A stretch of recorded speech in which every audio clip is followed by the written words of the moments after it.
Hello! ఈరోజు మన lunch special వచ్చేసి తెలంగాణ స్టైల్, అలాగే తెలంగాణలో ఫేమస్ అయిన బగారా రైస్. ఇప్పుడు తెలంగాణ వాళ్ళైతే కంపల్సరీగా ఇంట్లో చిన్న ఫంక్షన్ నుంచి పెద్ద ఫంక్షన్‌కైనా వాళ్ళ మెనూలో ఇది ఉండాల్సిందేనండి. ఇప్పుడు ఈ బగారా రైస్ మనం సింపుల్ వేలో ఎలా ప్రిపేర్ చేసుకోవాలో నేను చూపిస్తాను, వచ్చేసేయండి.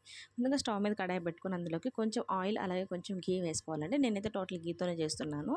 ఇందులోకి బిర్యానీ స్పైసెస్, అలాగే ఉల్లిపాయ, పచ్చిమిర్చి, అలాగే సాల్ట్ కూడా యాడ్ చేసుకొని బాగా మ్యాష్ చేసుకోవాలండి. ఆ తర్వాత ఇందులోకి 1 టేబుల్ స్పూన్ అల్లం వెల్లుల్లి పేస్ట్ కూడా యాడ్ చేసుకొని బాగా మగ్గనివ్వాలి. ఆ తర్వాత ఒక పెద్ద టమాటా అయినా లేదా 2 చిన్న టమాటాలు కట్ చేసుకొని వేసుకోవాలి. ఇందులోకి కొత్తిమీర, పుదీనా అలాగే కరివేపాకు కూడా వేసుకొని మూత పెట్టి బాగా మగ్గనివ్వాలి.